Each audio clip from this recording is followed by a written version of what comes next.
Hello, everybody, and welcome back to the 3DO Experience, the 3DO Retrospective Podcast, where we talk about all things 3DO, the gaming. I can't do it right now. Hi, how's it going, guys? Hi, Bill. This is the 3DO Experience, where we talk about all things 3DO, the games, company, everything in between. I'm doing all right. How the hell are you, Bill? I'm clearly very tired. You got the Porky Pig mouth.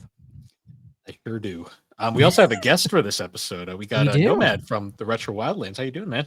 Doing pretty darn good, gentlemen. How are we? Doing great. Happy to have you here.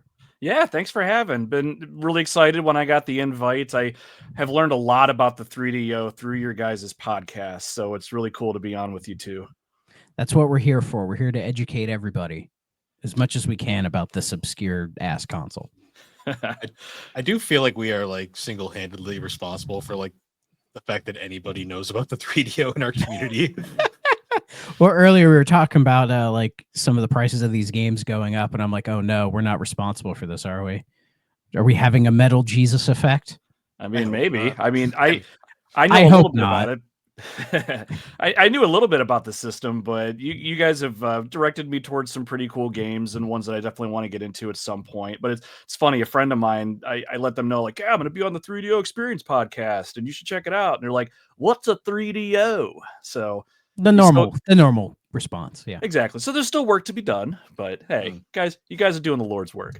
Hey, trying to get around- Trip Hopkins ain't going to do it, so we're going to do it. Yeah. There you go.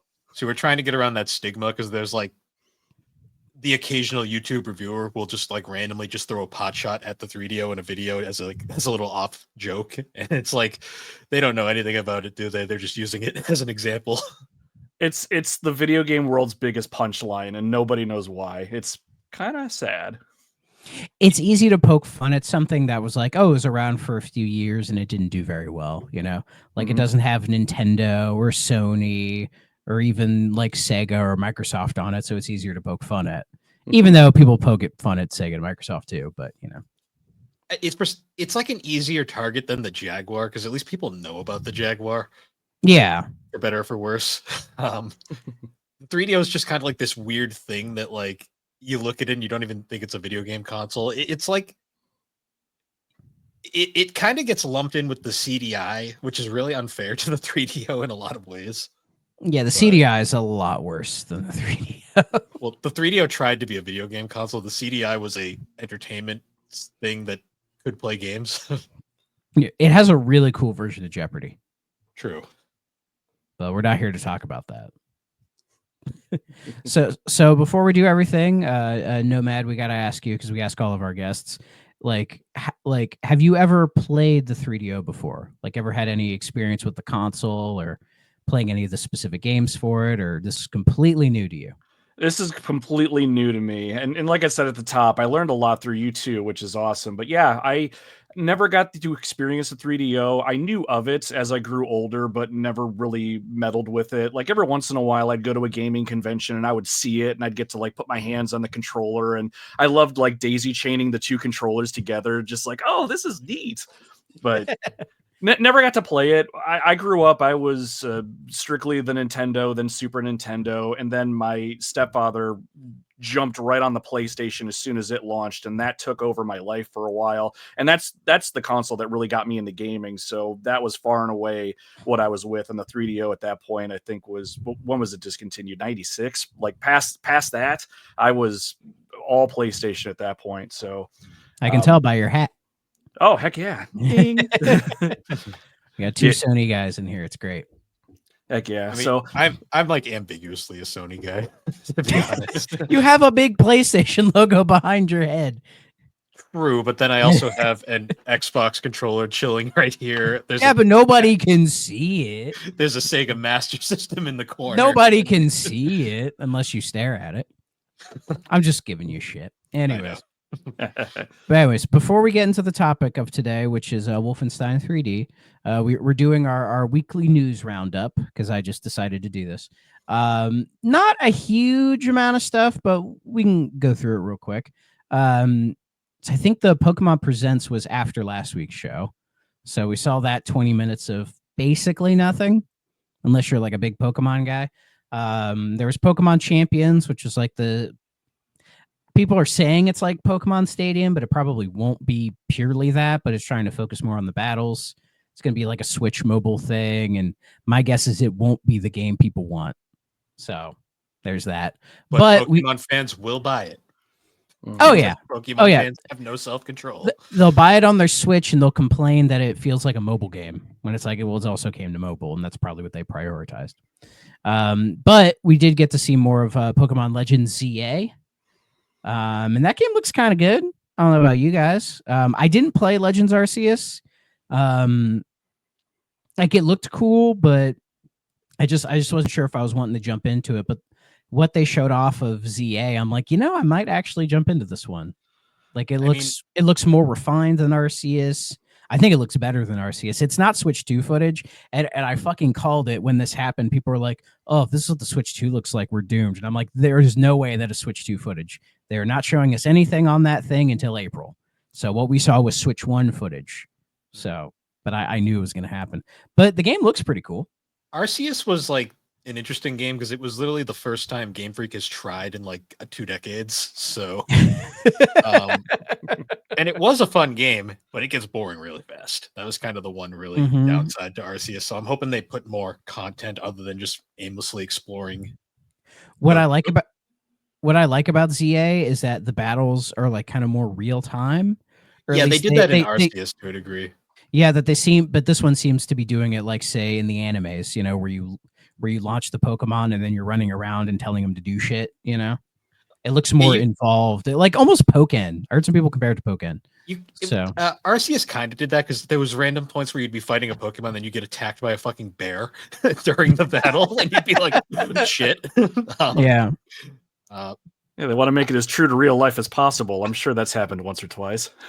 That was the game that made me You're realize, watching animals fight and a bear attacks you? I love that game because it was made on the Breath of the Wild engine, but it also made me realize the Breath of the Wild engine is too powerful for the fucking Switch. I think it was just Game Freak didn't really know how to use it. No, not at all. No. This might be running on that engine, but they probably are using their resources a lot better. So they've had what do you? So. Oh, for sure. But Nomad, what'd you think? Or are you even a Pokemon person at all? I would call myself a lapsed Pokemon person. Like, I haven't played a lot of the more recent games. Not that I don't enjoy them or anything. It's just they've never been top tier for me. But I will say, after seeing the latest info on this, I think I'm going to get it. I'm not going to get it on launch day. I've decided. I've got way too many other things that got my attention. But it's got my attention. I think I'm definitely going to jump on it because I get the itch every once in a while. Like, you can only play Pokemon Go for so long before you actually jump into an actual game, right?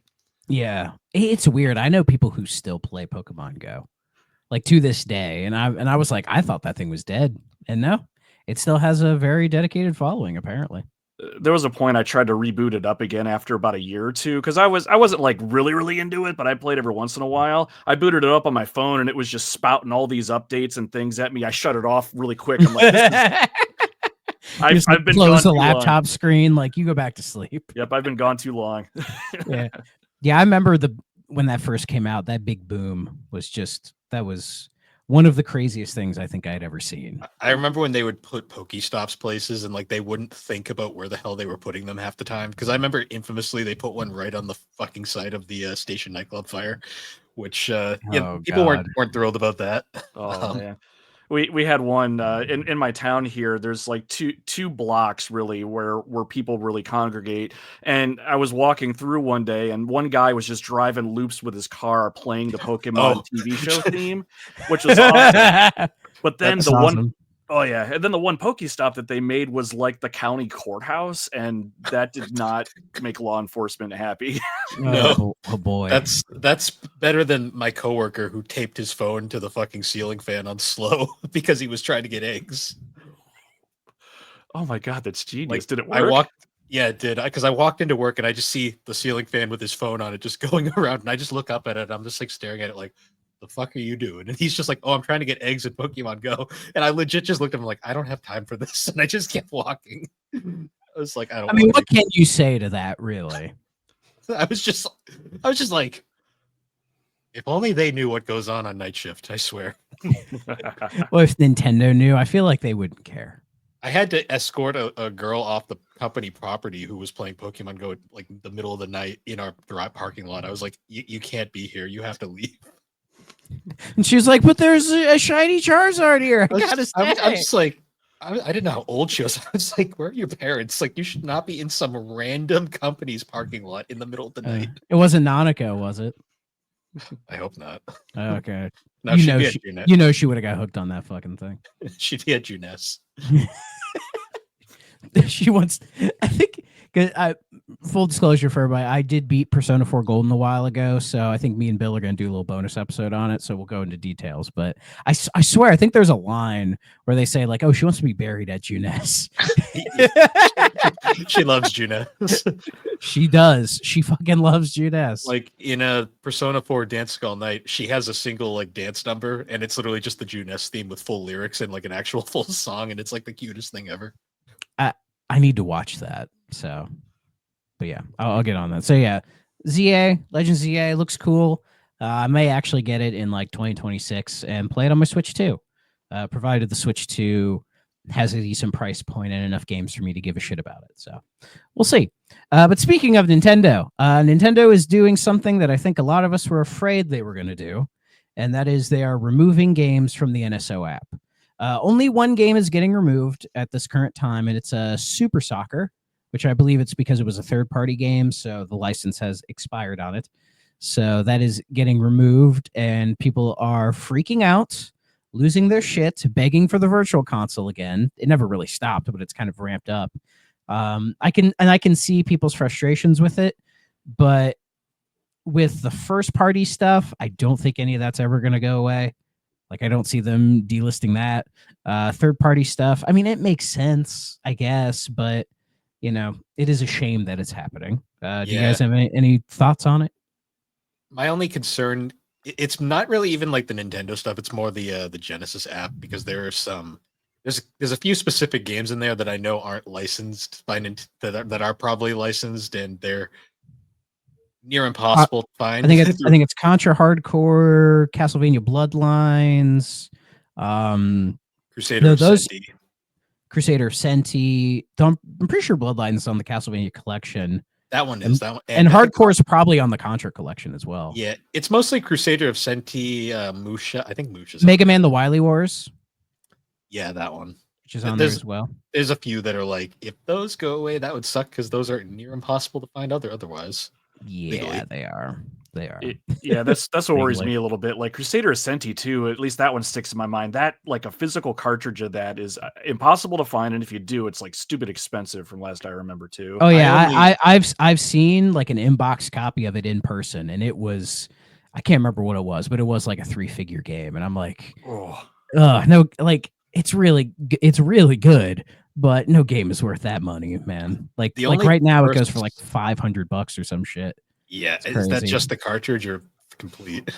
Let's see. Oh, that's $500 with the repro case. With the official case, it's like $1,000. Yeah, I think I'll make a house payment instead. Yeah, I think the archive.org. Yeah, I think the only person I know that has a physical, like, complete copy of that game is Chris from Retro Hangover. Like, I think he's the only person I know, and the story of how he got it's actually kind of fun. But I'll save that for him to tell.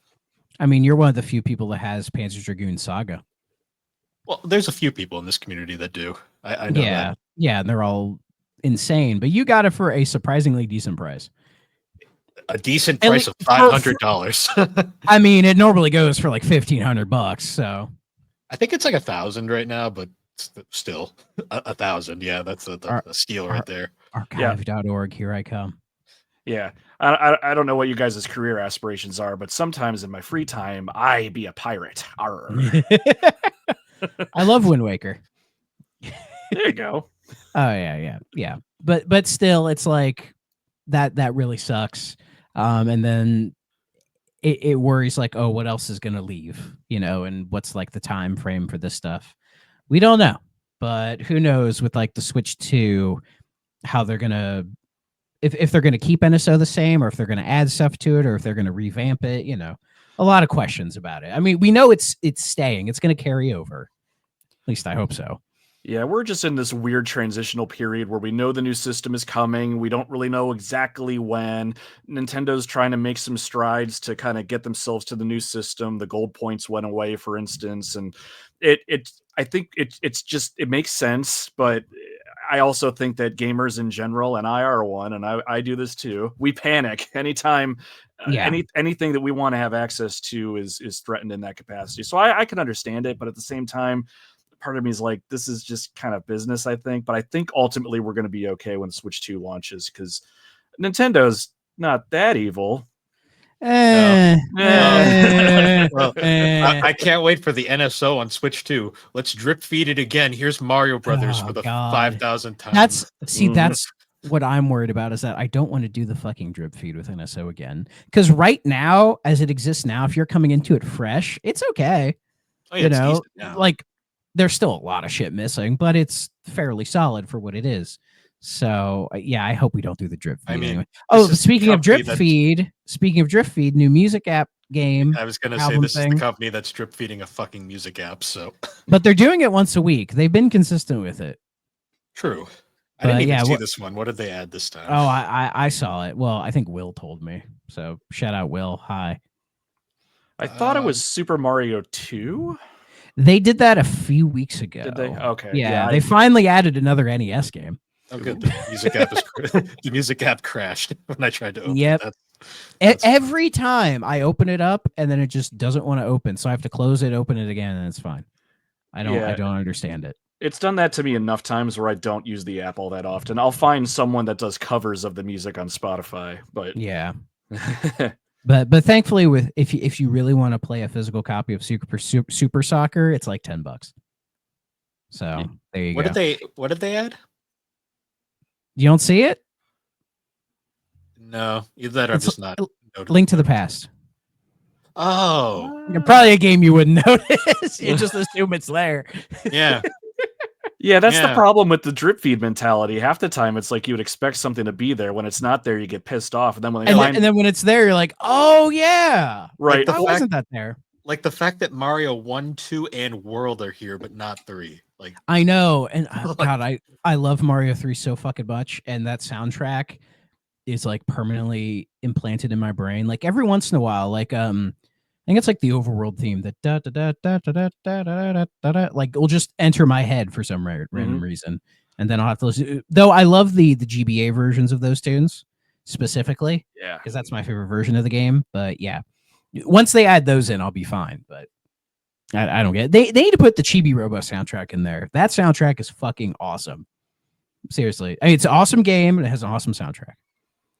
But speaking of Nintendo being evil, they successfully blocked a French file storage site from hosting pirated games. They did this, I believe it was today. So once again, they're doing their thing of like, you can't host our games illegally. How dare you? And then you look, and then you say to them, oh, well, how about you offer all your games on Switch? And then they go, well, we can't do that. That's impossible. That's too much work. Here's Mario 3 again. It's like where's Star Tropics 2? God damn it. Right? Yeah, it drives me nuts. Like on one hand, I get it. A company's trying to protect their intellectual properties and all that sort. Fine, I get it. But then make it available to the people that are pirating this stuff because we want it, obviously. Well, exactly. Like they know we'll spend money on it. Like how you have to pirate all the old Fire Emblem games, and then Nintendo's like, no, don't do that. It's like, well, you could give those to us, and they're like, no. They're like, but we don't want to translate that. That's too much work. And it's all right, we'll translate the first. The fans already fucking did it on their free time. We'll translate the first one. Done. We'll translate the first one, give it to you as a digital download, and then mysteriously take it away a month later. I have that. I still have it, but that is a terrible version of that game because it's running on the Wii U emulator for NES ROMs, which was notoriously bad. I have the special edition with the download code that doesn't even work anymore. Yeah, just gross. But yet, like Mother 3, nothing. I think the fan translation is why they'll never bother with it. Because I was always like, oh, a GBA NSO, this might be the chance for them to actually do it. And they put it out in Japan. So I'm like, yep, the dream is dead. It's never going to happen at this point. Well, because everyone was all like, why did they do Earthbound Beginnings? And it's like, well, because that translation's been around since the fucking 90s. Like, it took zero effort to do. I mean, they could work with the fan translation people and, like, credit them offered. or whatever. Yeah, they to offered, give and it to them. Nintendo, and the craziest thing, Nintendo said nothing. They left them on red. That's the thing. It's like, why would you not? Like, I love Nintendo, but that's the thing that drives me nuts about it. It's like there's a passion out there with your fan base and your customers. Like, if nothing else, even if you don't want to work with them, just say no. Say no thanks. It's fine. They're just I just envision some guy in a basement somewhere with a folder full of these IPs just going, my precious, and just come on, why? Like Mother 3 is one of those mysteries I don't think will ever be solved. Like we'll never get a definitive answer on why it never got ported. And to this day, they just will never do it. I don't think we'll ever get a clear answer. The strangest one to me was that fan-made Mother 4, which went on for like years. I don't even think it's out yet because they had to change because like Nintendo like had to have known about it. And then one day they just kind of were like, you shouldn't do that. And they completely revamped the thing to like some original IP. Oh yeah, wasn't it called like Oddity or something? Something like, I forgot about it. Honestly, I don't even remember. I haven't thought about that game in a long time. But yeah, that's all the Nintendo stuff. So we can get into some non-Nintendo stuff. So Rockstar acquires. Do you guys remember LA Noire? Right? Yeah, LA Noire, great game. Found Team Bondi, Brendan McNamara. The whole debacle on the development of LA Noire. The worst person that was involved with that game. Yes. Yeah. So he made a studio after. I think it was called Video Games Deluxe. And I think it was either today or a couple days ago, Rockstar's like, oh, we're just going to acquire them and make them Rockstar Australia. So in theory, the LA Noire creator, whatever, is back with Rockstar now. So, I mean, I don't know if this means we're actually going to get like an LA Noire 2, or maybe the Horror of the Orient will actually get revived. Probably not. That game actually looked like it would have been sweet, barring the name. But it was just something that I saw. I'm like, huh, interesting. I remember when he worked at Sony and made that game called The Getaway and then got fired from Sony for being himself. And then he went on to Rockstar and got basically the same exact thing happened. Well, they basically shut down the studio because it took so long to make that no matter how much, it was almost like a Shenmue situation. Like the development cost was so high, there was no way they were going to make any of their money back. It just wasn't going to happen. So. And technically, LA Noire is unfinished because there was like multiple like case files that you were supposed to go through that just never were in the game. I think the VR case files added some of them back in, but I've never played those. And there was some like extra DLC that added some like extra cases, but not like new branches or anything like that. But I love LA Noire. It's a great game. Oh yeah, it's a very good game. It's not the greatest game ever, but it is a great game. No, it's a deeply flawed game, but I have a lot of fondness for it. What about you, Nomad? The facial expressions always stuck with me. No, I never got a chance to play it nearly as much as I wanted. I saw the genius of it. I really enjoyed it. And I will say, if they decide to make another one, that's awesome. It's one of those games where those that really like it, like you do, it sounds like Thrak. I mean, it's going to be really cool if they bring that back. I think that would be really awesome. But the technology they were trying to use in that era has come so far now that I think if they were to do it with the modern technology, it'd be even better. Exactly. And it's one of those games I actually showed my wife. She's not a huge gamer, but she's like, she'll watch like the serial killer shows and the crime dramas and stuff like that. True crime podcast girly. Yeah, and I'm showing her like how this game works, and like I could see something like that. Maybe she wouldn't play, but she would like to enjoy, and I could see that appealing to a broader kind of an audience. So yeah, with the technology advancement, sure. So yeah, part of me's kind of like, yeah, let's see if this happens. But my guess is they're helping out with GTA 6. That's what I was gonna say too. Like, what else are they bringing him in for? It's just like, we got an empty seat over there, and this thing's got to launch pristine. So sit your ass down. Yeah. Though the bugs day one for that game those videos are gonna pop off. It's gonna be great. I saw the funniest thing today while I was pumping gas, because gas pumps have the little TVs that'll just pop up with some random ad all the time. There was an ad. Mine they show the weather. I'd rather that, kind of nice. It's actually kind of nice. Yeah. This one just made me cringe because it was this gamer from some media site, but he was talking about GTA 6, and he was talking about how GTA 6 is going to be more than a game. It's going to be this interactive experience that brings in all the people. He's like, we're going to take the Roblox community, and I'm like, oh, so they're just admitting that they're targeting this game towards children. I see. Wonderful. Yeah, I'm like, that's great. Who gives a shit about the ESRB? Am I right? I was just like, oh, so they're just like fully admitting now that the majority of GTA players are children. I see now. Yes. Perfect. Yeah. I just love when they say it's more than a game; it's an interactive experience. I'm like, what is it for the 3DO? That's how you describe games from this era. I love how that guy, he specifically says Roblox. I'm like, you could have said Fortnite. At least that's ambiguous. like Roblox, Fortnite's played by everybody. Roblox Yeah. is specifically targeted to like 10-year-olds. Yeah, I was like, GTA and Roblox are not two things I would put in the same sentence. No, not at all. But Yeah, at least that's they're honest about it. Yeah. But speaking of 3DO, some slight 3DO related news. Everyone's favorite company, Limited Run Games. They've put out a new trailer for the Gex Trilogy collection that they're doing, and they gave it a release window, not a date, but a window, and that is it's coming out in the summer of this year. So hopefully around the summer, we will have the Gex Trilogy, and then I think me and Bill were gonna play Gex 2 and 3 for the show since we played 1. It's like I've never even touched the sequels, so I would like to give them a shot.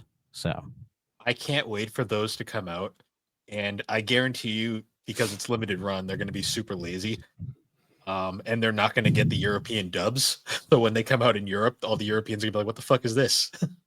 yeah, and then the CEO will be like, "Oh, we made a mistake, sorry," or whatever weird. The CEO's going to be like, "There was European dubs." Interesting. or it's going to pull a Rugrats, right, and be like, don't put this in your 3DO for longer than 3 minutes at a time. Well, it's not coming out on the 3DO, thankfully. It's just the modern consoles. But yeah, nice. That'd have been cool if it would. But still, they'll fuck it up anyway. Yeah. Well, no, they just printed on a CDR. Yeah. That's fine. And their excuse was, well, we put the CDRs and the 3DOs here, and they work just fine. So we thought it'd be an issue, not realizing that there's multiple different variants of the 3DO, man. Yeah. Like there wasn't one set version of it. There's like we've talked about it. That and printing 3DO discs is one of the most arduous tasks you could possibly ever do because 3DO discs are fucking weird. But thankfully, at least as far as I know, their reissue of Plumbers Don't Wear Ties on 3DO was fine. Like I didn't hear anybody complaining about CDRs or it not working. I mean, I did my whole video on it, which you can watch. It worked. It had crazy long load times, more than I think it should have, but it did work. To be honest, the original versions were pretty bad too. So that's fair. I'll take your word on that. But Nomad, you ever play Gex? No, I never did. It's one of those that kind of slipped me by too. I think, correct me if I'm wrong, it was on the original PlayStation at 1.2, I thought. Yes, all 3 of them did appear on the PlayStation. Nice. Like the first one's also on the Saturn. 2 and 3 are also on the N64, but they're like slightly different from the PS1 versions. There's like Game Boy versions of these games. Like, nice. Yeah, it was only 3DO exclusive for like 2 months.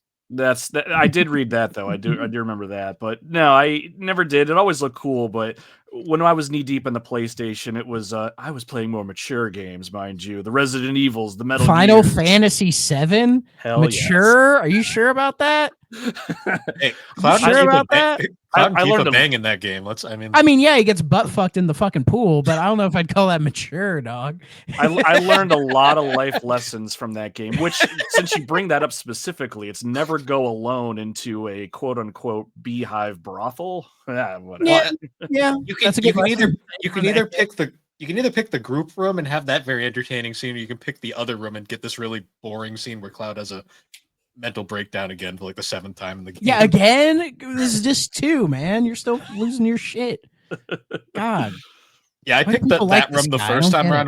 I'm like, this was boring. And then I picked the other one. I was like, oh, interesting. I was like, the interesting stuff well, it's not boring. Oh, God. First time that happened to me. And it was, of course, the typical, like, mom's never in the room when I'm playing a game normally. But then she comes down and she's like, what are all those men doing? And I'm just like, bathing. And then Cloud starts saying it hurts. And then Cloud starts saying it hurts. It's for a quest, Mom. Don't you mind. See, if you had a mental breakdown after that, that would make sense. What kind of quest? A drag quest. A drag quest. I like it. Is that shit in a remake? Oh yeah. Okay. People were very adamant that it needed to be in a remake. Oh. damn it. For the record, I didn't care if it was or wasn't. But the fans online, oh boy, like they were very adamant that it had to be there. It's like, oh well, if you're going to maintain the historical accuracy of the narrative, you have to have the men in the beds. Okay, Yeah, okay, guys. But they weren't. They were redoing the whole thing. I just wanted. They could have taken it out. See, I just wanted Tifa telling Don Corneo she was going to crush his balls. So Did you get that? I don't know. I didn't get that far in remake. Oh fuck yeah. We did get a semblance of that, and it was great. Okay. Well, when I they just put the love whole thing on Xbox, I'll play it and bitch about it then. So, let's see. But speaking of Xbox, they unveiled Tony Hawk 3+4. This thing, which had been like basically all but confirmed for the last couple weeks, is now confirmed. They dropped the video today. It looks fucking dope. They got Ace of Spades back, so they actually spent some money on the soundtrack. It looks really good. It's coming out, I think it's July 11th for all the consoles and PC. Day one on Game Pass as well. And this is the one I'm excited for because 3 and 4 were the ones that when I first got into Tony Hawk, these were the ones I played. Like 1 and 2, it was cool when that came out, but I still haven't played it. I'm waiting for it to drop on Game Pass. Why the hell is it not there? But I didn't play those. I played 3 and 4. So this is the one that I'm more excited for. I don't know about you guys. Yeah, I was mostly Tony Hawk 2 when I was younger, but 3 and 4, I mean, I had a good time with, and I'm very glad to see this happen. But more than anything, I'm glad that they're taking the initiative to bring the music back the way it needs to be, because this game could be spit shine to a polish, but if the music is not on point, it doesn't work. And that's arguably what I think made the whole experience, especially for me when I was younger. That defined my entire music taste growing up. That's why I'm a punk fan. Basically. Hell yeah. I mean, it's the reason why all the Crazy Taxi ports after like the PS2 era suck, because they got rid of the music. Right. Yeah. You need the Offspring. Like, I'm not even an Offspring fan, but like when I'm playing Crazy Taxi, I need to hear them. You need those 2 Offspring songs. You need those 2 Bad Religion songs. It's just exactly it's how that game works. Then you need you need to go to the Fila store.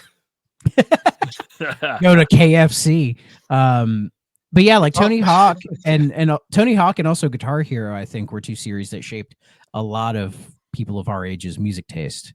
So we'll see what tracks they bring back and what, like they said, they're adding in new tracks as well. So we'll see the balance. Because yeah, when that hits Game Pass, I'm going to download that and mess around with it. I'm excited for it. Yeah, some people are hoping they might do the Thug games. I mean, who knows if they will? I think the issue with those is probably more Bam Margera, because he plays a big role in those games, and he's not playing a big role in life these days. So he's been doing better. He's not in 3 and 4. They took him out. Oh, well, that's understandable. Honestly, that's for the best. And then I think friend of the show Burger Champ mentioned that to me, and I said he'll find a way to blame Knoxville about it, which is what he likes to do. Last I checked, he was doing better, but it's probably better he stays out of the spotlight. So. But he always does this. Like he'll seem like he's doing okay, and then next thing you know, he's back in the shithole again. Yeah, well, taking him out gives him no reason to just focus on yourself, buddy. Just focus on yourself. It'd be nice if he actually did. Yeah. But yeah, that's exciting. That looks great. I'm excited for it. Hopefully they throw 1 and 2 in Game Pass so I can mess around with that for a little bit as well. And then the last thing, this was interesting to see in the middle of the day today. Acclaim. You guys know Acclaim, right? I think I've heard of them. Yeah. Apparently they're coming back again. This might be like the second or third time someone's tried to bring the Acclaim name back, but they're doing it. They're coming back. They're going to be focusing on like indie games and original IP. That they're going to try to bring some of the old IP in, which I'm like, the rights to that are probably all over the place, because a lot of stuff they're famous for is like porting like the Midway arcade games, which they obviously do not own. They don't own NBA Jam. They don't own Mortal Kombat. Do they own Turok? Not anymore. Disney owned it last I checked. Oh, but Limited Run was doing all those Turoks. Was that? And who's doing the new Turok? Yeah. I have no idea. Yeah, the whole thing's in a limbo, and I guess they got to figure it out. And apparently a lot of the original Acclaim people aren't even involved in this. Like, they say some people have connections to Acclaim, but it's very jumbled. Is this how Jeff Spangenberg makes his comeback? He's not involved in this, as far as I know. Good. Good. But another Jeff is involved in this. One that shocked the hell out of me. Fucking Jeff Jarrett. If you don't know who that is, he's a professional wrestler who has been all over the place. He was in WWE. He helped form TNA. He had Global Force Wrestling for a while. Like he was in WCW. Like when he hit Beetlejuice with the guitar, Mr. Slapnuts, the whole thing. Apparently he's involved in this, which I think is very interesting. Considering for some reason today I was reading about WWF In Your House, which was the sequel to the arcade game, which Acclaim published both of those on consoles. And Jeff Jarrett was supposed to be in Your House, but due to him leaving the WWF before the game came out, he got scrapped. And I'm like, that's interesting. But I guess he's involved in it for some reason. Maybe he's like, oh, video games are making a lot of money, so I should get into this. Who knows? Maybe we'll get a Global Force Wrestling game, which is what everybody wants. Well, I think they merged with TNA, so they don't exist anymore. I don't. I'm not getting into all the pro wrestling BMX bullshit. Triple X is making a comeback. Oh, the anti-woke crowd's gonna love that one. Oh, I love that God. Sony. I love the Sony version was the most censored of the three. The Nintendo version, it was perfectly okay. Sony had a problem though. Yeah, that's my favorite part of that. Apparently, their new CEO, his name is Alec Joseph, who formed Graffiti Games, which made the Turnip Boy Commits Tax Evasion, which is a fun game. But I just find it interesting. This guy's like, yeah, let's bring back fucking Acclaim, dog. It's like that company that brought back Accolade to bring back Bubsy, and they were like, yeah, Accolade, a company that people totally love. It's like, I mean, they have some good games, but they had Test Drive, but honestly, Test Drive was better off once Accolade stopped making it. There's that Genesis game. What's it called? Zero Tolerance. That one's not bad. But yeah, like Bubsy. Who gives a shit about Bubsy? But yeah, Nomad. What are your thoughts on this? Acclaim coming back. Legends of Wrestling 4. Let's get it. Oh, well, absolutely. I fucking wish. I love those games. Yeah, I saw this a little earlier today, and I think my initial thought was just a resounding, huh. All right. I mean, appropriate response. Yeah. Right. But I mean, the one thing I would love to see, although maybe just out of morbid curiosity, is, and again, don't really know where the rights live, but a modern take on NBA Jam or something back to the days of yesteryear would be great. But I don't think we'd ever see that. But beyond that, great. I'm glad you're around. If you're going to put your foot back in the ring and you're going to specifically help indie developers, I think they called that out. Wonderful. Help some indie developers get their dreams to come true, that kind of stuff. That's great. That sounds on paper great, but I guess the proof will be in the pudding that we're going to supposedly eat at some point. So exactly. I just loved how all of the thing, like all the press releases on this were like iconic publisher, and I'm like, iconic's an interesting choice of a word. Yeah, iconic to a very small set of people. I think for us, we're just like, if you grew up in the 16-bit era, you're like, oh yeah, them. Whatever happened to them? I remember them from like the PlayStation PS2 era where all their games were garbage. I grew up playing like the Legends of Wrestling games that they made. In fact, the last game they ever made was Showdown Legends of Wrestling on the PS2 and Xbox. And I love that game. It's not great. They're not great wrestling games, but I love them to death. So that's what I knew them for. I always remember because they owned LJN, and they brought LJN back for that horrendous Spirit of Speed game on Dreamcast, which was so bad they didn't want to put their own name on it, so they brought back LJN. So they're like, oh, they're known for crap. Let's just throw them on this crap. The best part of that was we got a high-res LJN logo for when the game boots up. That's like the most entertaining part of that. I love it. A nice PNG. And by the way, NBA Jam, I believe, is owned by EA. Ah, damn it. Yep. Which is why it doesn't exist anymore.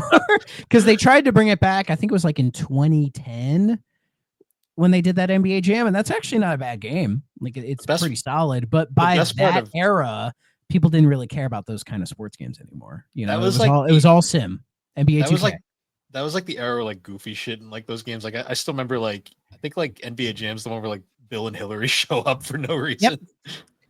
Yeah, Bill and Yeah. Hillary. Yeah, NBA Jam is a wacky experience of a game, but it's fucking awesome, dude. Yeah, and that's It holds that's up. honestly that's probably another reason why it won't go over very well nowadays. I think I'm sure they'll build a solid game, but it's just like who are they going to put as like their super secret guests that you can unlock and stuff? Ain't nobody going to sign up for that, not nowadays. Yeah, and I just don't. Yeah, I don't see them bothering with NBA Jam anyways, because like NBA 2K is such a institution now.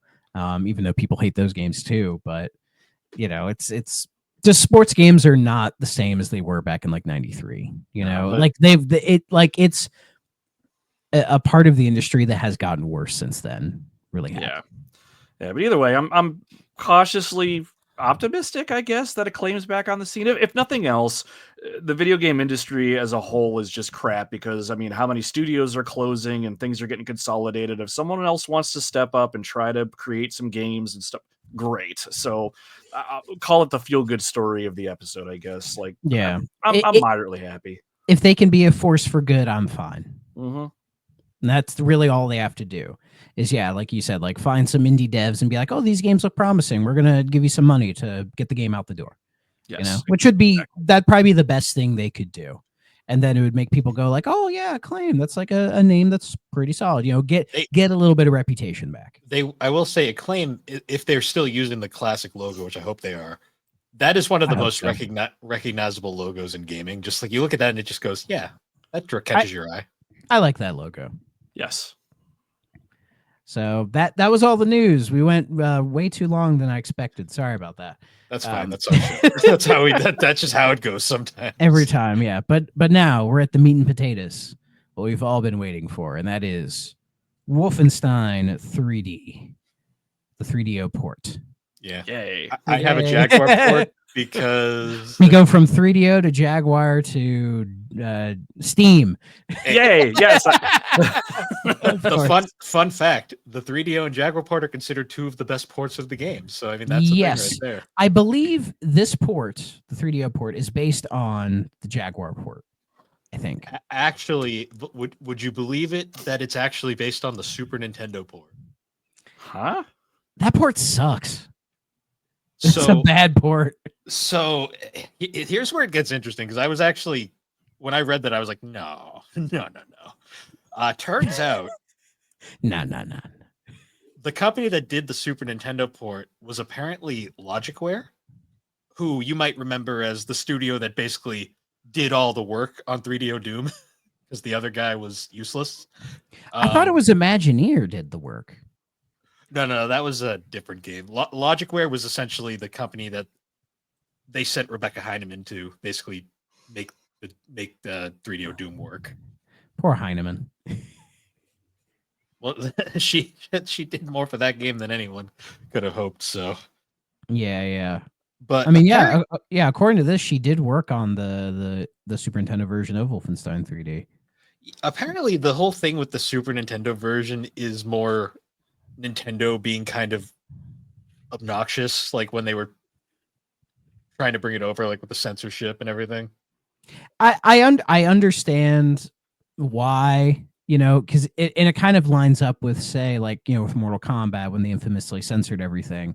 Like in Wolfenstein 3D, they also infamously censored all of the Nazi paraphernalia, which is like, you know, I can kind of understand why, but like you play the game and it just doesn't feel right, man. Oh, okay. So this is where Imagineer did the publishing, and they had Rebecca Heineman working on it. She later moved over to Logicware, who handled this port, but it was basically she handled both ports. Okay, gotcha. So, yeah. And from what I read, the 3DO port is essentially the Super Nintendo port if it was good. Yeah. Uncensored and basically as close to an arcade perfect, well, a PC port as PC perfect port, yeah. Yeah. Because also the Super Nintendo version of Wolfenstein 3D, like it plays fine, but there's just it's also like the Super Nintendo port of Doom, where it's like it's fine, but when you play it, it's like something feels off to me. I don't know what it is. It just doesn't. Super Nintendo Doom is interesting because it's like the only version that's not based off the Atari Jaguar version. Yeah, it is its own original version, which is interesting, but I just don't think it holds up to some of the other versions, you know?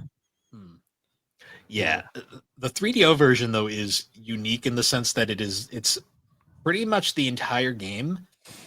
It looks pretty much spot on to the PC original. The only difference is it has a CD quality soundtrack, which I'm a bit hit or miss on. I liked some of the songs, and some of them just didn't fit. Is it original for the game, or is it just the PC soundtrack? Because I got kind of conflicting like data on that. So the PC soundtrack is like synthesized. This one Mhm. uses like full Red Book audio. Yeah, I like it though. I think it gives the port, if anything, kind of its own sort of identity. Yeah, You know? some of the tracks were lifted from the PC original, like, but they were kind of reinterpreted. Some of them they feel a bit too militaristic, I guess you could say. Like I mean, it's a military themed shooter, my guy. true. I think it's more. It's not so much the tracks are bad. It's just the quality of the Red Book audio just feels very of that era at points, and I think that's kind of why it sticks to me. Like, because like when as much as the 3DO Doom soundtrack has been tainted, I still do love how it feels wholly unique to that game. Yeah, for sure, for sure. But what's nice about this version is that it doesn't cut any levels.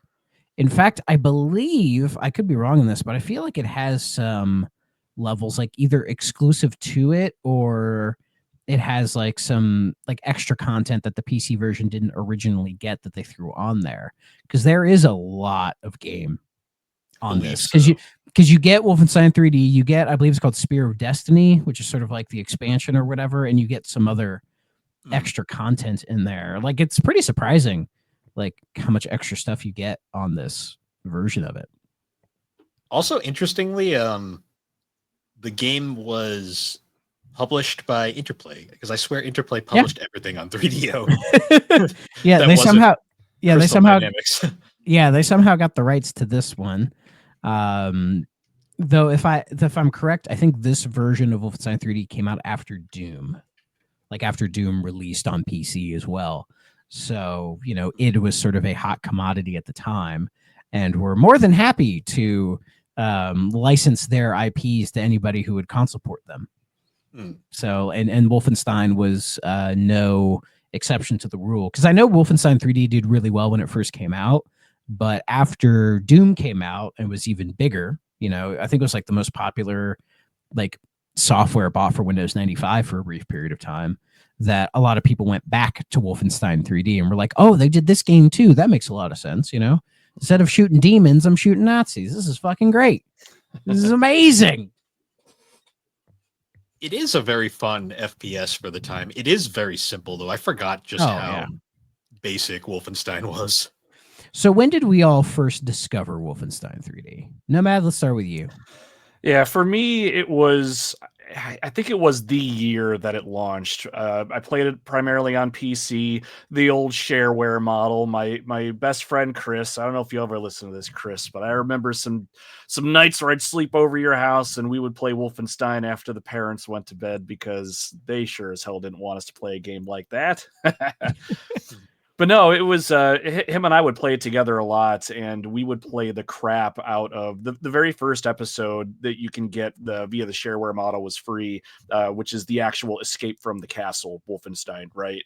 So we played the snot out of that, and then after a while, I think one of us or both of us, I can't remember, pooled our money, we put it in an envelope, sent it off, and got the rest of the episodes, and we ended up playing through those too. So I played it a lot when I was young, when it first came out, and I haven't played it since I was a kid until a day or two ago, and then a little bit today before the show.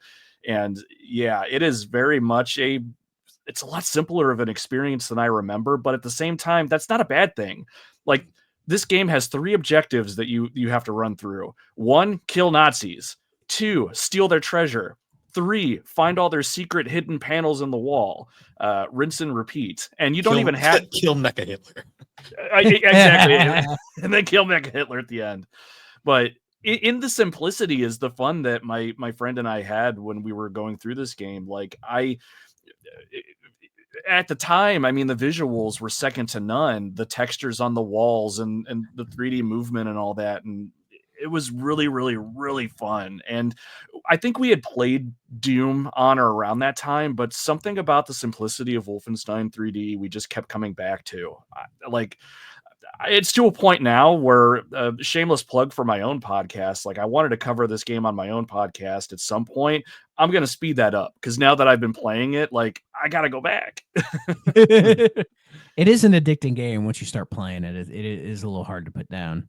It's Very actually much so. kind of interesting too. I always forget that Wolfenstein is technically a sequel. Well, Wolfenstein 3D. Yeah, it's funnily enough, it is the third game in the series because there was Castle Wolfenstein And Return Beyond to Castle. Beyond It was Castle. Beyond Castle. Return to Castle Wolfenstein is a little bit later. Yeah, that's the- Yeah, and Beyond Castle Wolfenstein, which are both like Apple II, Yeah. Atari 800 type of games, and they're more like 2D maze kind of games. I've never played them, but they were made by a completely different company called Muse Software. Yep. And then I guess the guys, the Johns, played those games and really liked them, and then they found that the rights to them were up for sale, and so they grabbed them and made Wolfenstein 3D with them. I think the coolest story, like regarding that, was like because I guess their idol was Silas Warner, like the guy who created Castle Wolfenstein. I guess they actually got to meet him at like a presentation, and they showed him Wolfenstein 3D, and he actually played it. And he apparently enjoyed it, but he didn't say much about it. Yeah, I saw a video about that and read the same thing too. Like, he was pretty happy with it. And I wonder if it was just one of those things where it was just like, damn, these guys really made something very cool about my original game here. Yeah, they made my game look better. Yeah. I mean, Yeah. I know they wanted to try, when id got a hold of it, they wanted to try to recreate some of the game mechanics that were in the very original, like obviously from a first person perspective, but the original on the Apple II was that top down version, but you could sneak around. And I think if it wasn't the first one, it was the second one where you could actually hold up guards for their stuff, change uniforms, and kind of be stealthy in that way. And they tried to do it in Wolfenstein 3D, the first person shooter, but I guess it just like ruined the pacing. So they got rid of a bunch of that, but that'd have been kind of cool. Yeah, and like and it had been around for a little bit at this time. Like I think like they had done the Commander Keen games, and famously they pitched a version, a PC port of Mario 3 to Nintendo that did not go anywhere. Like they had a nice working prototype for it and everything, and Nintendo was impressed, but they were like no. And somehow that leads to them making Wolfenstein 3D. Because I think Well, they did The Catacombs 3D at first. yeah, well I think it was some of the engine work that they had done for Mario 3. They moved over to making this. Because yeah, this is basically just like the definition of like a maze corridor shooter, basically, where yeah, there's not a lot of like a weird like elevation or like say Doom. Like in Doom, you get some of like the bigger sort of maps with different sort of elevation changes and all these other obstacles. Whereas Wolfenstein 3D is very simple and very pure. It's just you walk into a room, you'll see some Nazis, they'll shout some German at you, you shoot them, and then you move on to the next room. And that's basically what you do. It gets more maze-like as you go on with the key cards and slightly more evolving enemies, but it remains fairly simple. But yet, in that simplicity, it is still a really fun to play game. It You know? basically created the formula for the early FPS or boomer shooter, as they like to call them now. Yeah, yeah. Like most boomer shooters base themselves on like Doom and Doom 2 and even a little bit of Quake.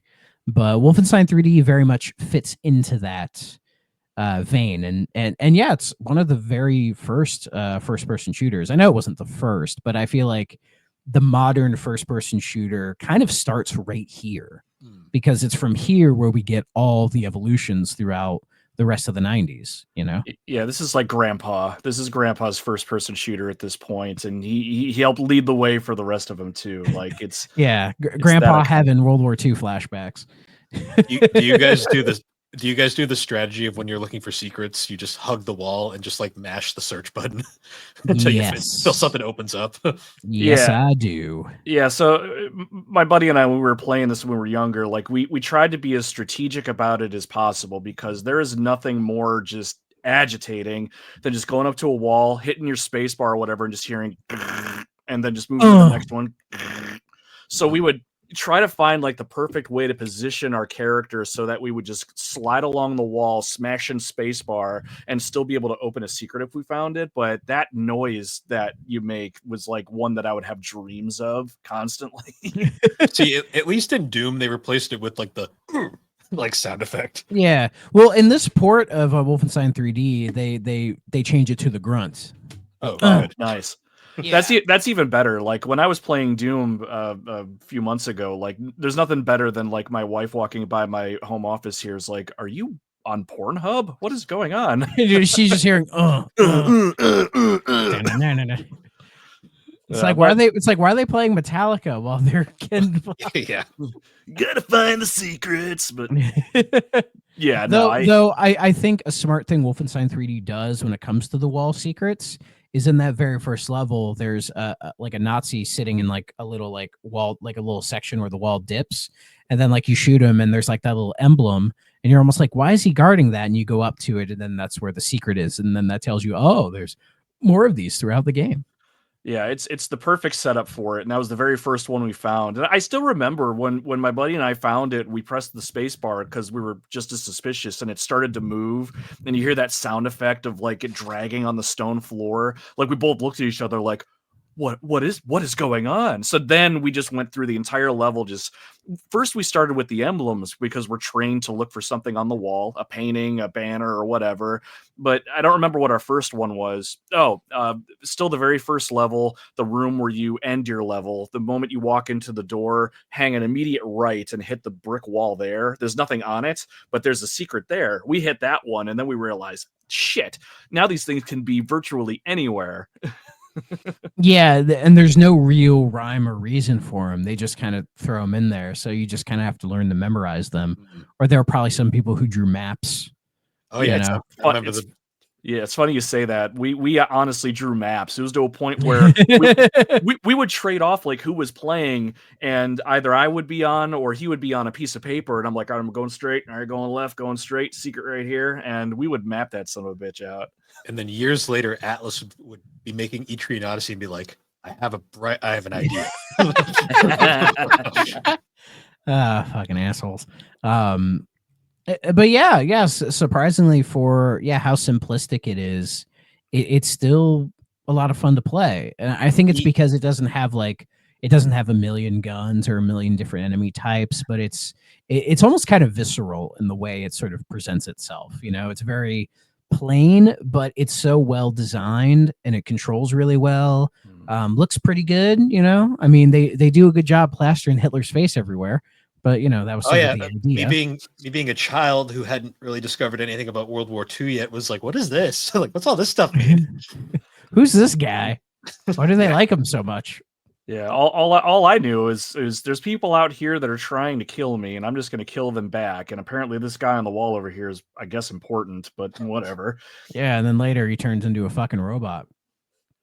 I mean, what was your reaction to Mecha Hitler when you first saw it? Yeah, seriously. Pure panic, and it was to a point. Well, it was to a point too where the best gun in the game, well, arguably the best, the Gatling gun, the big gun or whatever, we had that in our hands, and I just remember like we saw him turn into this thing, so we're holding down the keyboard and just spraying bullets, and I'm trying to go backwards and shimmy my way out of his line of fire, and it was just pure panic. It was bad. Yeah, some of those bosses can be a real pain in the ass. I love how at the time, like that was supposed to be like really terrifying, but nowadays when people think Mecha Hitler, everyone just laughs at like Mecha Hitler. Right. Yeah.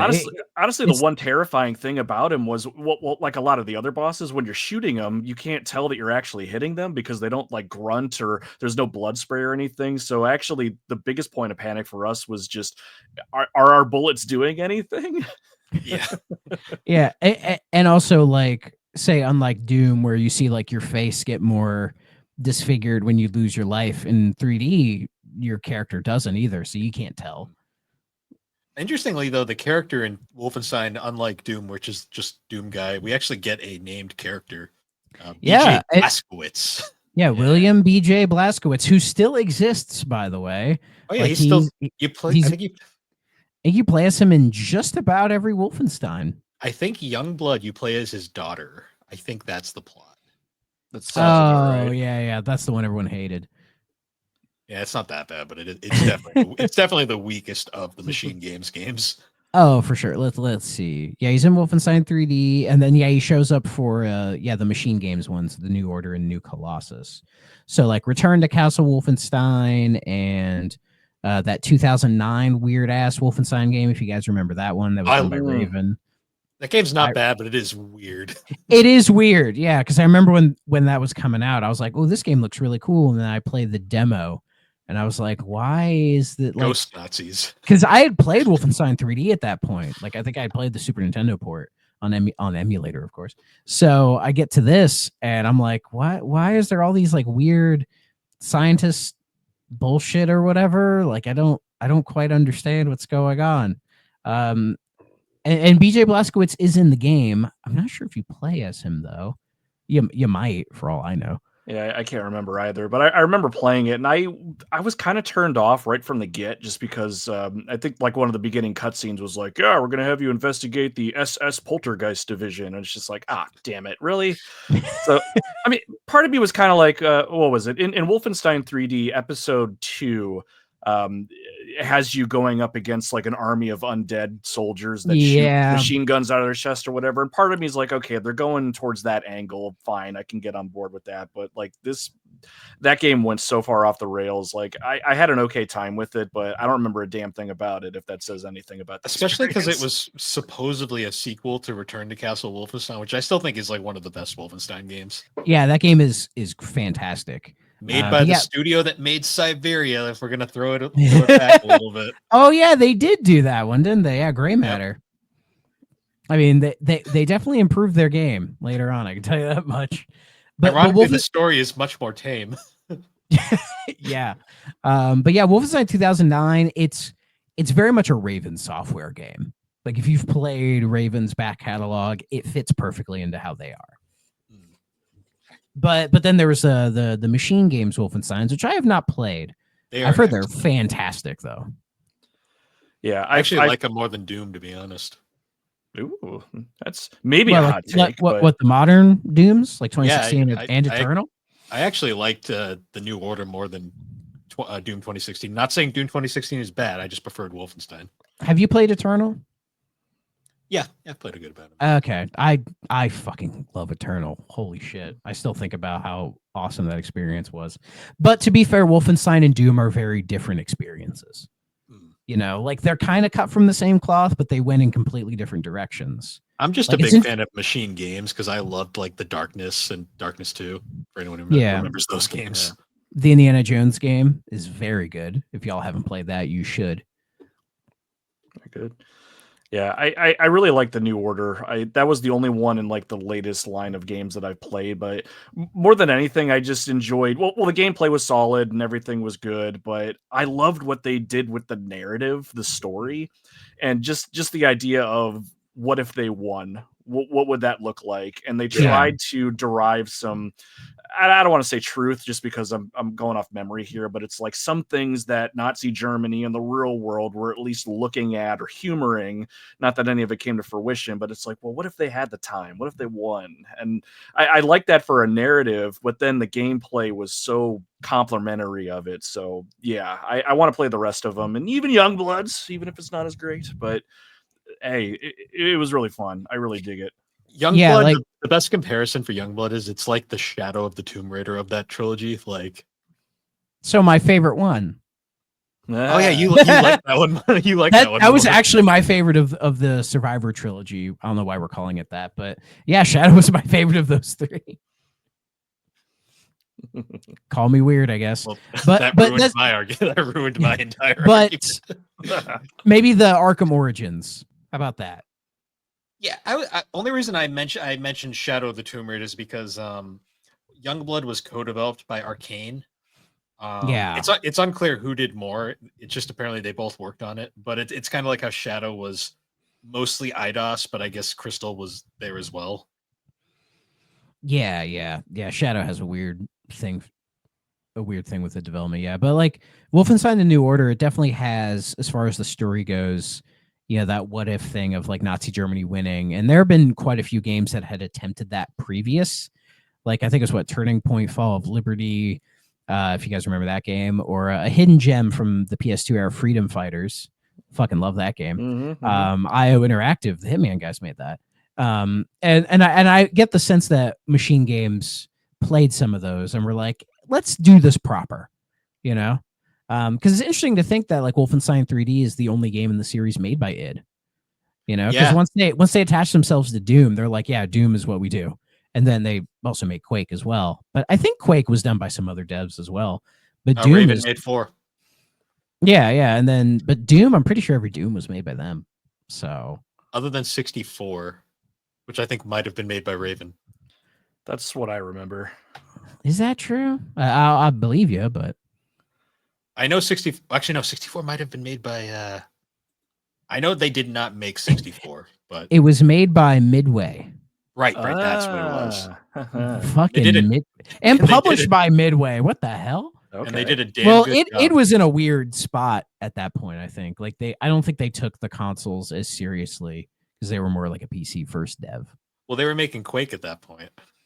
That's true. And they were all focused on that, which I can understand. Yeah, they didn't really have the capacity to just do those multiple things. But I also love the fact that they trusted others to take their property and do something good with it. Yeah. Like with Wolfenstein. But yeah, Wolfenstein 3D, a fantastic game. And yeah, it's a little, we're not sure what the best port of the game is. It's a tie between the Jaguar and the 3DO port. Though I gotta say, the 3DO port of what I played of it, which I played when I got this, like I think like a year or so ago when we were starting this show, I played through a good chunk of it, and I was like, this is fucking great. Like this is a fantastic port. Like it controls well, it looks great. It doesn't feel compromised in comparison to the PC version really at all. It makes some additions, which you might not like, but I think are neat additions. And it makes it honestly one of like the must-have games for the system. Like if you want to collect for the 3DO and have and actually play games on the hardware, like this is one of the ones you got to get. I know it's a bit pricier these days, but it is a fantastic port. But I know the Jaguar port that you have is also a really solid port. It is. Was made by id themselves, and it plays exactly. Other than the fact that you're going to use the Jaguar controller, I mean, it's great. It even has music, unlike Doom. Yeah. It was weird how id did the Jaguar versions of both Wolfenstein and Doom. And then they just used that code whenever people requested to make a port. They'd be like, "All right, here's the source code. Have fun." I still can't remember why they specifically did the Jaguar ports. I think Caramack just liked the hardware. just Carmack being weird. Just being his weird autistic self, being like, "Oh, I can code for this fucking shit," and then he did because he's a whiz of a programmer. Well, that's the reason why Jaguar Doom doesn't have any sound is because Carmack was like, "Hey, if I use the sound chip for other stuff, I can make the game actually function, but there'll be no music." And he was right. But the Jaguar port of 3D does have the music. Wolfenstein it does, but Wolfenstein's also a much simpler game to.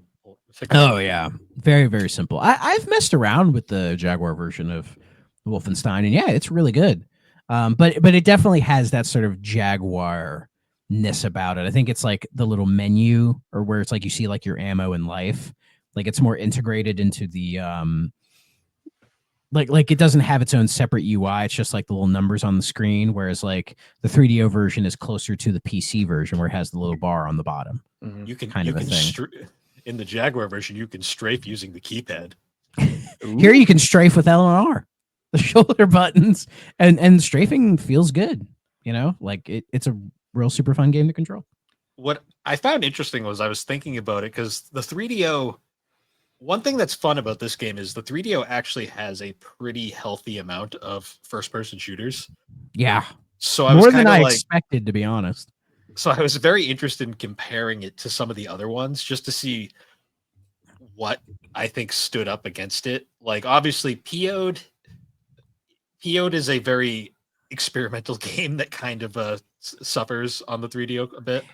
I think that game suffers more due to the hardware that it's on than the game itself. Because when we eventually do the revisit where we do the Night Dive version, then we can have hopefully a more fair analysis of the game, because I remember playing it. I'm like, there's something here, but just this version is not good. Yeah. You know? We haven't touched on Killing Time yet, and Killing Time is a very interesting game, but it's not the best controlling game, which Yeah. is, That was has very, a night and that has a night dive version as well, which is when we eventually do that, I'm going to play the night dive version. Wolfenstein though is super smooth to control, like especially when you can compare it to the Doom port, which controls like Doo-doo butt. that's one way of putting it. It controls like molasses. That's like the best way of putting it, because you not only is the screen this big, but also it's still slow. Like the only way to play it at a good frame rate is you have to shrink it down to like there. Yeah, Sega CD size. Even smaller.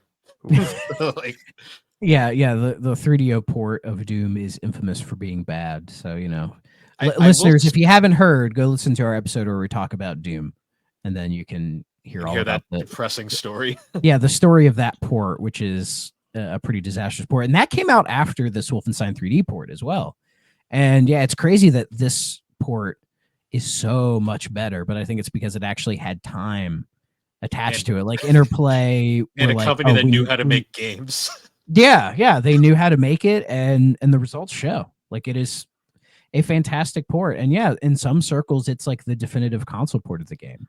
I remember I bought when it came out on 360 and PS3, you know, on like the Xbox Live Arcade, when they did Wolfenstein 3D and Doom. That was a big deal because that was the first time like the PC versions got brought over to console properly, like not a port, like here's the original versions. And I played a lot of that version of Wolfenstein 3D when it came out on the 360. I still own it technically, which is cool. Yeah. And it's on Steam now, but I haven't played the Steam version. And Nomad, you have. Did they clean it up or add any enhancements, or is it like just the original PC version just plopped? Best I can tell, it's the original PC version just slapped together. I mean, I did have to kind of remap the keyboard controls a little bit just because they were. I'm not a PC master racer, so correct me if I need to be. What is it? The WSAD keyboard keys over to the left. That's what their original. That's what they're mapped on the Steam version. Whereas I distinctly remember playing when I was a kid using the arrow keys off to the right. My left hand would be for control, alt to strafe, and then my thumb would have spacebar to push and grunt and all that nonsense. But best I could tell, like I completed the very first episode, all 10 levels, and I started playing episode 2. Nothing stuck out to me that was any enhancement really, which to me was great. I was actually just looking for that original experience.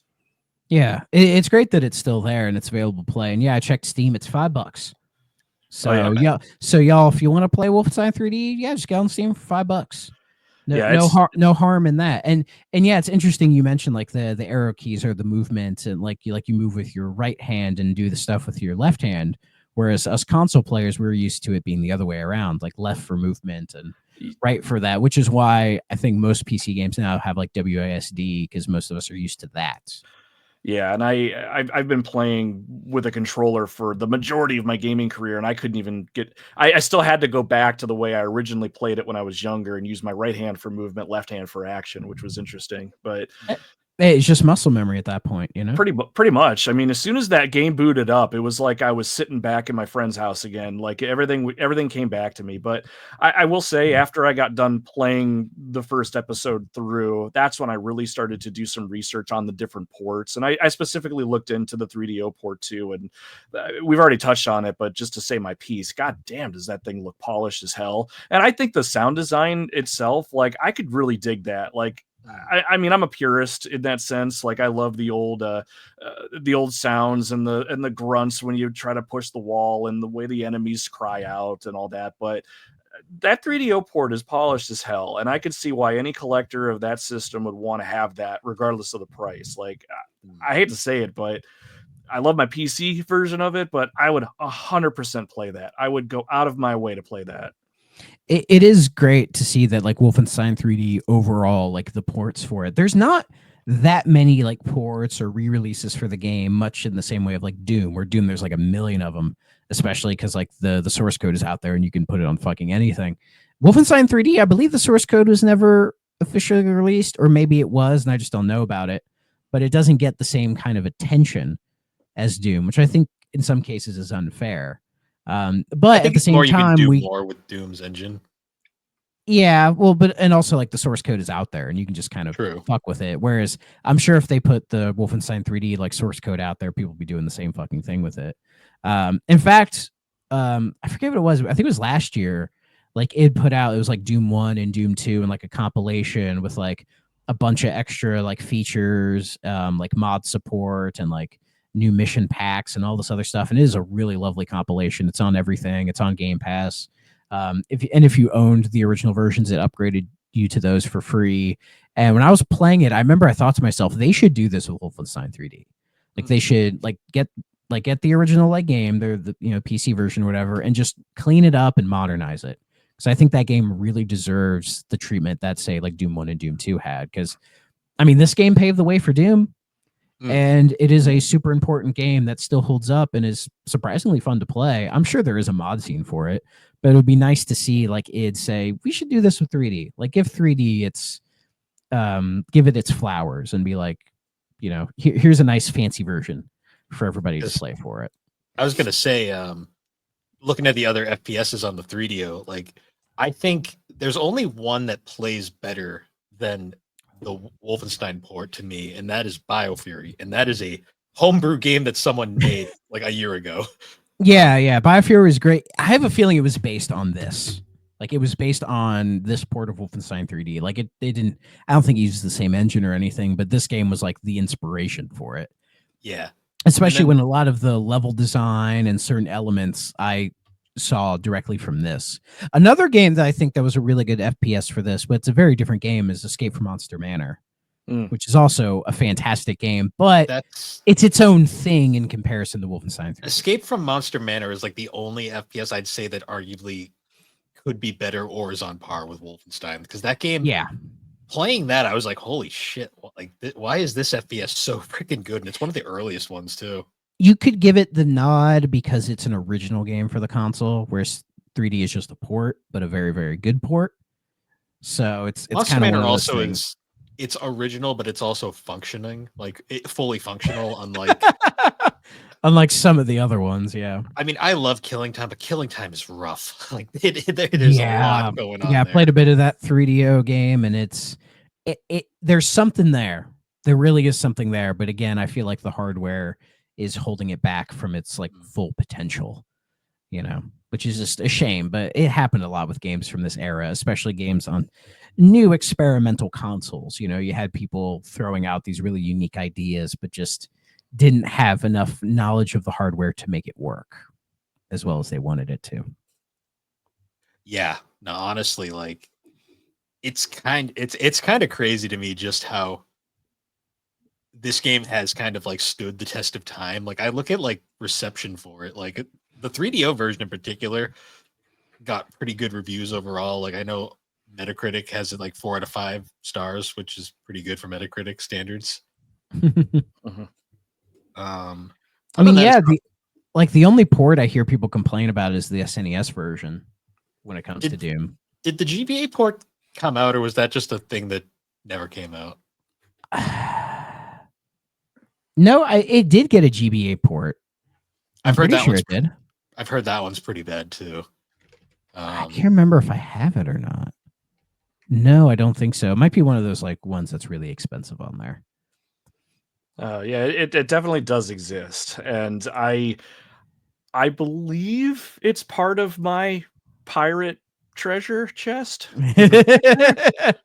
Well, I don't think it gives a shit. So no, or by extension Microsoft. I don't think they. Yeah, exactly. Like I have like just fleeting memories of trying to emulate it, if nothing else, and it was just, I don't know what the politically correct phrase is. Dog shit comes to mind.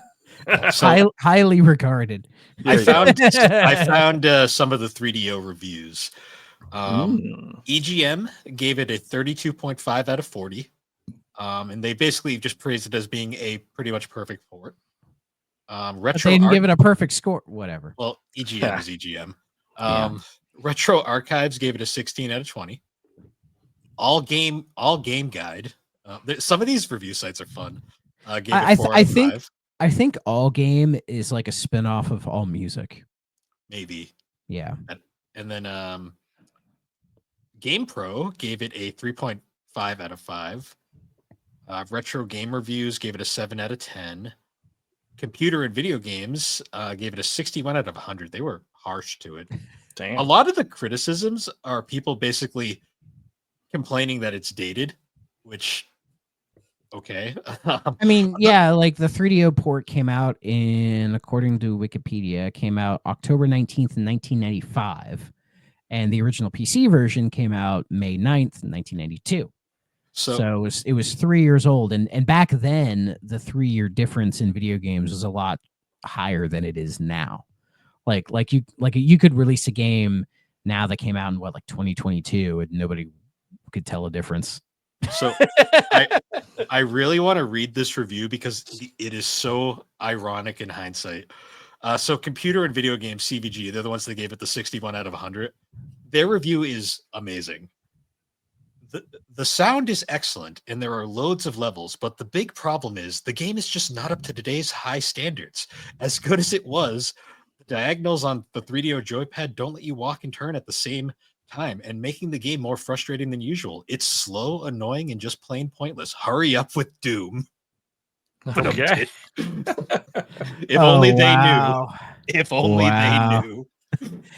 That is true. You cannot walk diagonally, like you can't walk and turn at the same time in Wolfenstein 3D. But I think that was just a limitation with the original controls. And like the game is built around that. So it's not like it really hurts the experience. And plus you get the strafing, and the strafing is really nice too. Like most of the reviews, their only criticism is that it's dated. Like they don't actually complain about the game. They're just like, it's old. And that's too bad. I mean, review the damn game based on what it brings to the table. Don't knock it because it's old. Jeez. Well, I think that's why nowadays it gets so much better reception from most people. Like in hindsight, like retroactively, this game is heavily praised. Yeah.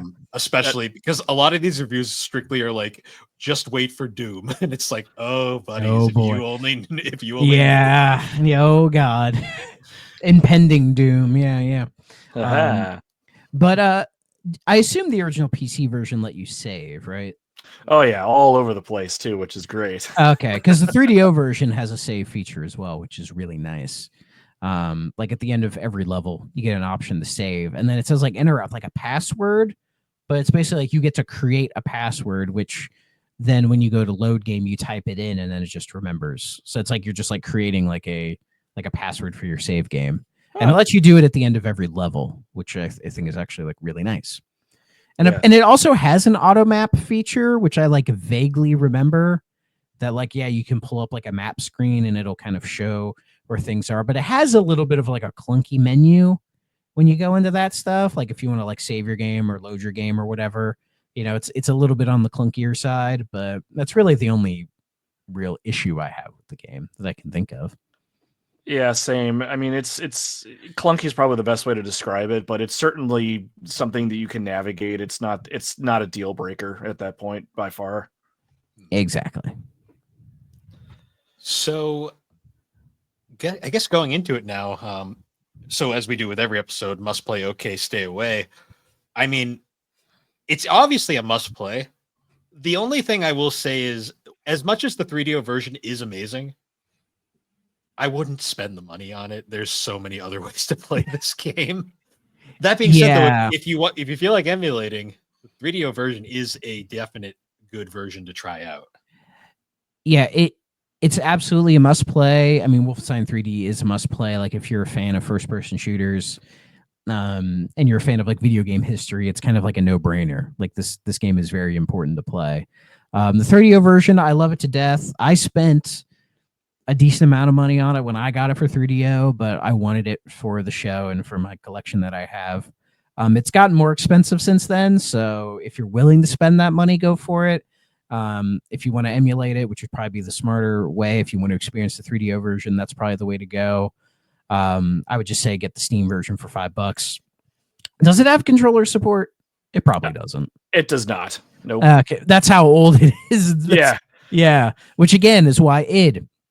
If one random guy from id is listening to this, like you need to do like a nice modern port, remake, whatever of the original Wolfenstein 3D. Like bring it up to modern times. give it its just due for being such an important game to not only, the company itself, but to like first person shooters as a whole. It's a very important game that deserves that. So, but yes, it's a must play. Fantastic game.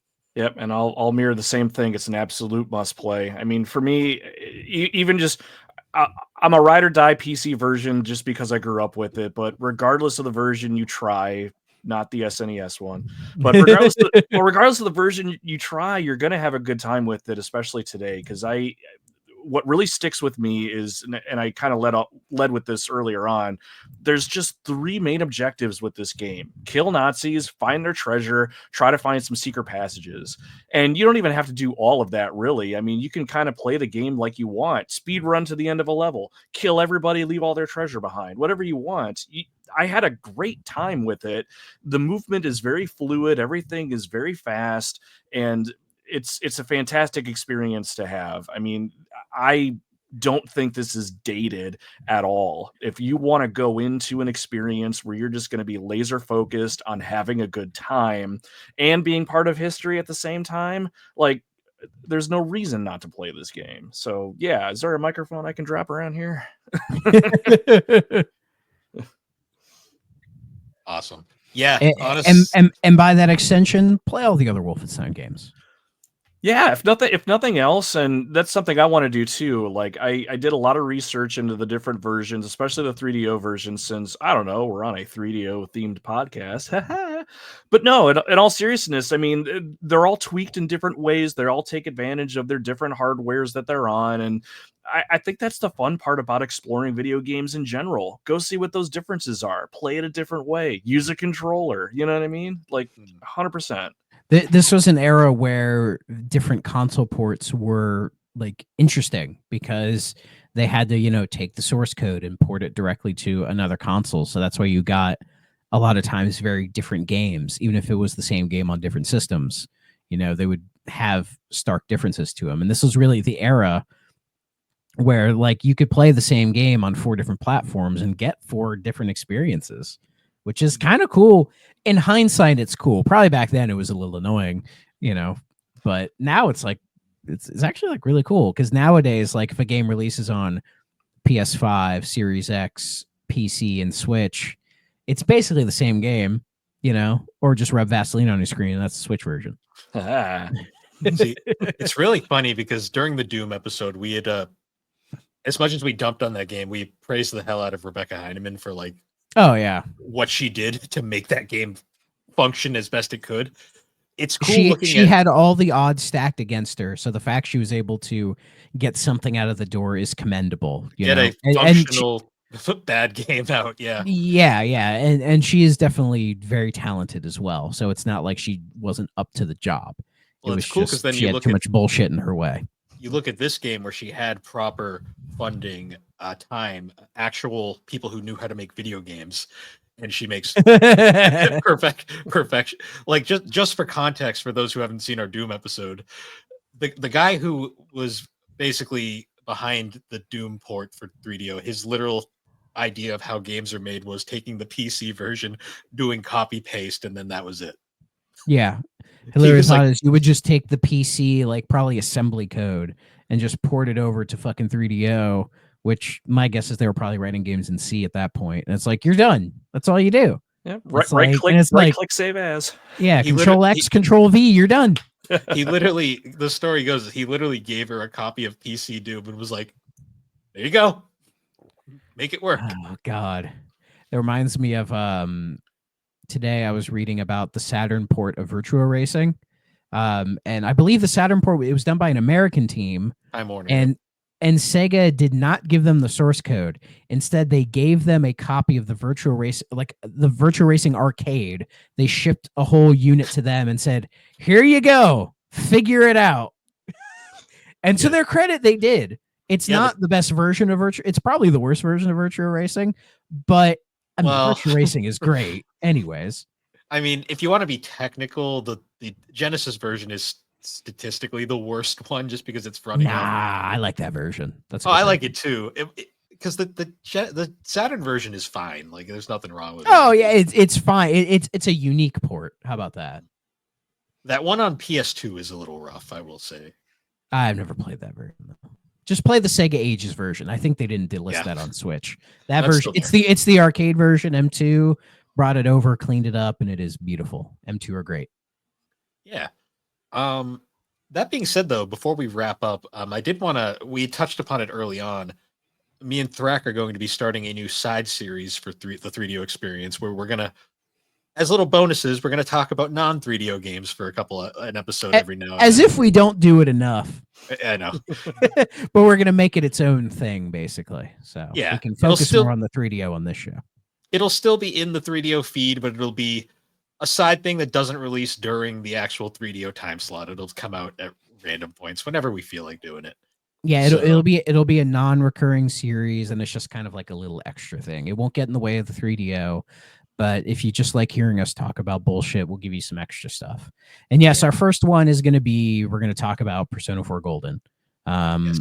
We're not sure when we're going to actually record that or put it out, but just stay tuned because I beat it, as I said, fairly recently, and it's still fresh in the brain. So I want to get all my thoughts out before I lose them to the shadow world. Nice. And before we sign off, Nomad, do you want to shout out your show and everything? Oh yeah, it'd be Plug. my pleasure. My pleasure. So let me throw that plug right in here. Chikink. So my podcast is called the Retro Wildlands, and also part of the SuperPod network. And it's been awesome to be a part of this whole thing with all of you. But for those of you that are interested in my show, my whole shtick is I'm going back and playing old retro games that I missed out on, or potentially revisiting some that I used to play. But the nice thing about my podcast, or the thing that I like about it the most, is I don't just ramble about the games. I put you next to me and we play the game together using game music and sound. We run through a game, and my goal is to try and invoke that feeling of nostalgia if you've ever played that game before, or maybe if you've never played the game before and you're just curious about what it is or what it's all about before you decide to jump on it. Come listen to my show, sit down next to me, we'll play it, and you'll decide whether you like it or not. So it's been a fun project. It's definitely a hobby for me. I release episodes whenever I have the time. So the best thing you can do is subscribe to us on your favorite podcasting platform or check out superpodnetwork.com. And that's a little bit about me, my friends. Nice. I'll be sure to put a link to that down below. Hell yeah. As of this episode, his most recent episode is on Kung Fu for the NES. I listened to it today, and that was a fun episode. Heck yeah, glad you took the time. Kung Fu was a fun game. I played it when I was little, albeit just a little, but even going back to it today, it was fun to talk about, and it was fun putting together. So yeah, Kung Fu's the most recent one. Go check it out. Go do that thing. A Stone Cold Nice. NES classic. Hell yeah. And with that, everybody, once again, thank you for joining us on the 3DO Experience. You can find the 3DO Experience on all the major podcasting platforms, particularly Apple Podcast and Spotify. And be sure to check us out at superpodnetwork.com. It's an awesome site where you can find a whole bunch of different shows, videos, blogs, all of the wonderful people around on that site. I don't say every name anymore because it's just getting redundant now, but you got a fun little banner down here that for the video listeners that names every show. Yeah, it's awesome just like how this group has grown and how we're all kind of working together to like grow each other's shows has been probably the funnest part about it. And we're slowly strong-arming everyone to show up on this show. Yeah, we're gonna get we will get every member of the SuperPod Network on here at some point. I'm working on it. And we also established that Tommy is the Brett Favre of podcasters. He'll never retire. I just hope he doesn't defraud a bunch of poor people. Yeah, let's not do that. Yeah, please don't do that. But yeah, once again, guys, thank you for joining us, and we will see you all later. Bye-bye. Take care.